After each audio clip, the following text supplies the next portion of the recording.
Islam television. I'm coming to you live from the ground of the Capitol building. Uh, we are here to bring you live coverage yet ahead of the return of the legislature, the first day sitting of the second quarter, the second section of the legislature here at the ground of the Capitol building. So this morning, uh, the Honorable House of Representatives are expected to conduct the election after Speaker Kofa, the resignation on yesterday.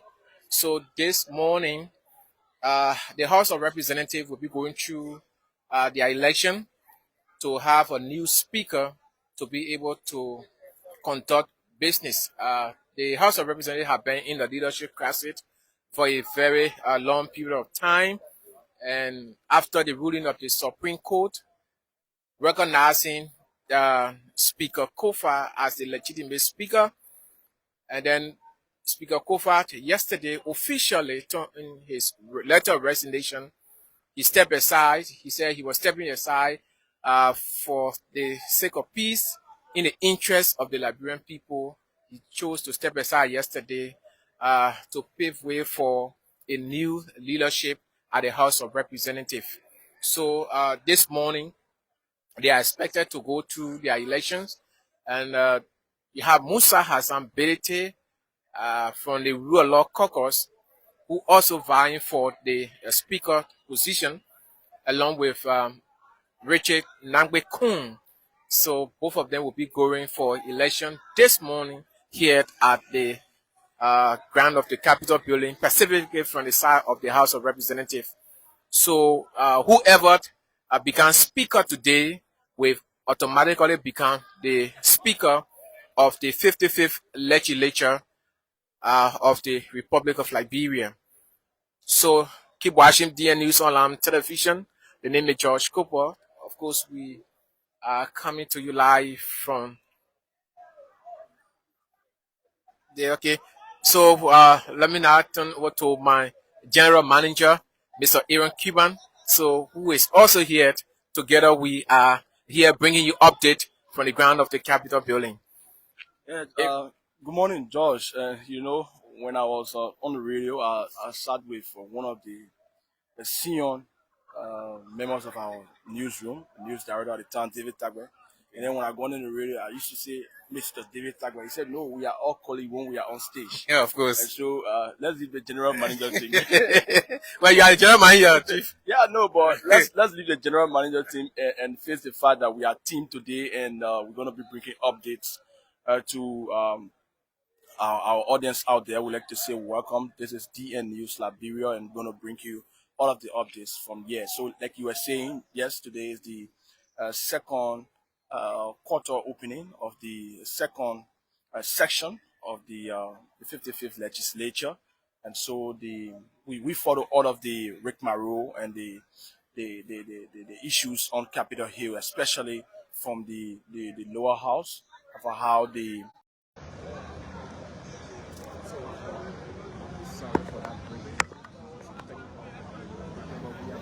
So this is DN News Online Television, coming to you live from the ground of the Capitol building, where we are bringing you this live coverage here, as our lawmakers are expected to resume official duty today after their break. So they're going to be here this morning, and there will be an election from the House of Representatives for a new speaker. Remember yesterday, Councillor J. Funati Kofa resigned yesterday. He stepped aside to pave way for a fresh election. So they're going to be having a fresh election. But let's join Mr. Aaron Cuban. He's the general manager of DN News Online Television. Of course, he said, you don't want me to be, but a boss is always a boss.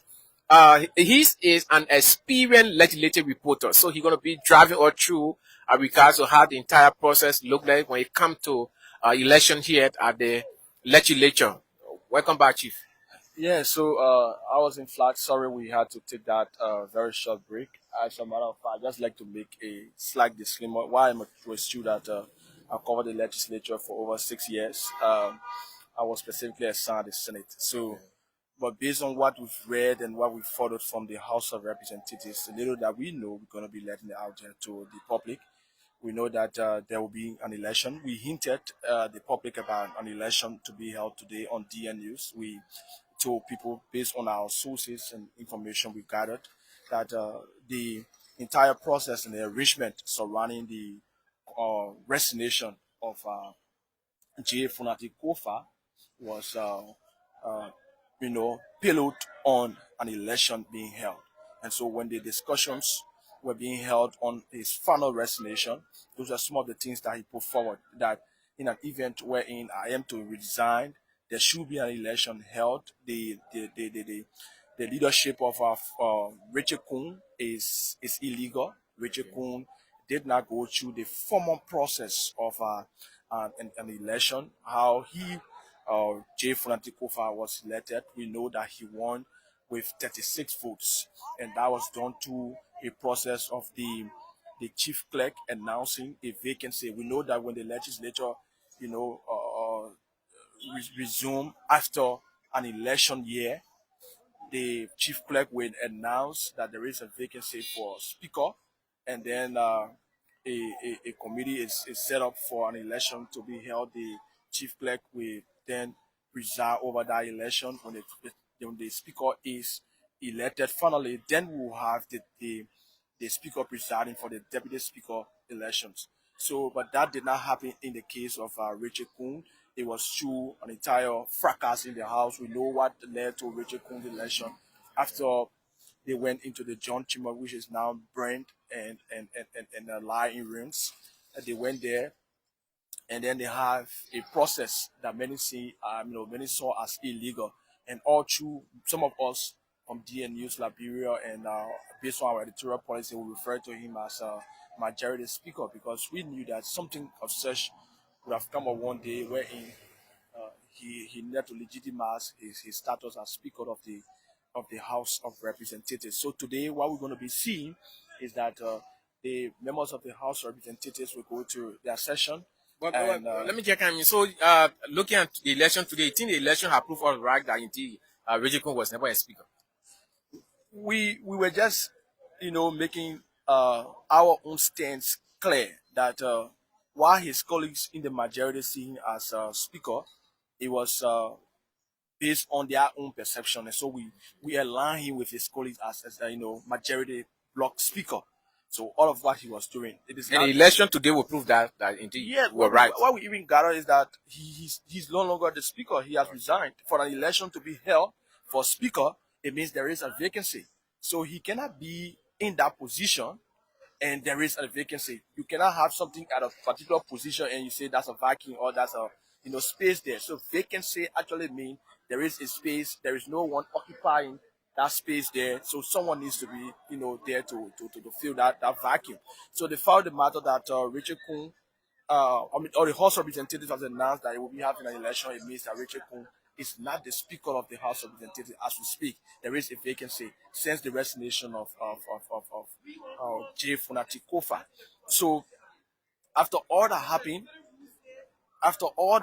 with Richard Kuhn and those things that went on, we have reached to a point that some of us saw that based on our editorial policy and our professionalism, there are certain things we could not agree to. But moving back to the issue, the lawmakers will move into the chambers, and then the clerk will obviously we have to read the communication from J. Funati Kofa, like we hinted yesterday, and then following the reading of that communication, we should show that J. Funati Kofa has resigned as speaker, and then the vacancy will be announced, and then following that vacancy, then the chief clerk will then conduct an election. The chief clerk will conduct an election, which will automatically bring see to to an election, and then the person who carries the highest vote becomes the speaker. Mind you that Richard Kuhn stands a better chance in this entire thing. because when Fonatikofa won the election, he won with 36 votes. Okay, and Rachel Kun got 31 at the time without a clear, no backing. Support from the executive. Yes, backing from the executive. Now that he has a clear and known backing from the executive, and he has been able to accumulate signatures of over 40 of his members, it tells you that That's applause. That's applause for him. So what will happen if he wins the election? Now it will legitimize all of what he has been doing. That to legitimize his speakership. In the absence of an election today, Richard Kun would have just been, flying his own kite, thinking that he's a speaker when he has not been legitimized. So I believe the guys from Richard Kun's camp and Richard Kun himself should embrace this decision from the House to go to an election, which will, if he wins, will legitimize. So what are those names? I mean, those are contesting. I mean, what are those names? Now, so far, what we've gathered, Musa Belete is clear that he's going to be contested. He contested in the previous election as a deputy speaker. As deputy speaker, but now he wants to become a speaker. According to what we gather, is that he was one of the persons who were pushing that at the end of this entire thing, upon the resignation of J. Funati Kofa, an election should be held. And so he's going for the speakership. Initially, we got information from higher place sources, including lawmakers who we talked to on a daily basis, who gave us information that the deputy speaker, Thomas Bankafala, wanted to contest. Now this is politics. Okay. We cannot rule out the possibility of him contesting in the election, but what we can say is that from what we've gathered over the night is that the issue of him resigning as deputy speaker is the sticker issue now. If he's going to resign as deputy speaker, he's not willing. Yeah, he's not willing to resign as deputy Don't speaker. listen for a second. Yes, because this is a political theater. Of course. Anything can happen anytime. If you resign as deputy speaker, somebody could come from your back and contest as deputy speaker when you already lost. And who knows? There are different teams. Even where Thomas Fowler comes out to say he wants to contest as speaker, it means he already go against how you call him, Richard Kun. So someone for Richard Kun's block will come out and contest for deputy speaker, which automatically, if Richard Kun wins the speakership, it means that individual who is contesting as deputy speaker could also get similar vote that Richard Kun got. That could be a free ride. That could be a forfeiture of the entire deputy speaker position for Thomas Fowler. So that has been the sticker issue. So his name is gradually being omitted from the names that we gathered. So now it's Musa Belete and Rachel Kun. So, like I said, going back to what I said previously, J. Funati Kofa got 36 votes. 36. Okay? And Rachel got 31. The 36 votes, do those 36 votes still remain for J. Funati Kofa? I said no. Because over the past time, there are people who have left J. Funati camp.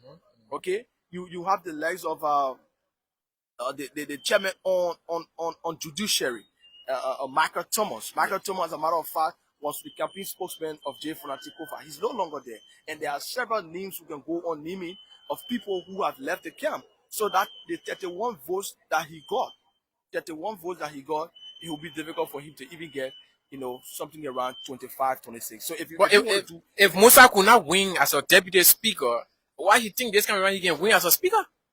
Now let's flip the penny on to another side of this entire thing.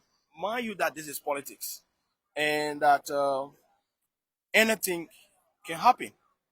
You could see from the time of the entire election, he couldn't win. But this is a new election, and we've heard a lot of things. Yesterday, on Spoon Talk, the immediate former speaker, J. Funati Kofa, hinted about the distribution of funds. We talk about 50,000 United States dollars from the LACE project that should go to construction companies that are responsible to implement projects, but that money is going directly to representatives. If such a money is flying, It could be based on the influence of members of the executive, the majority bloc that are hardly hugely supported by the government.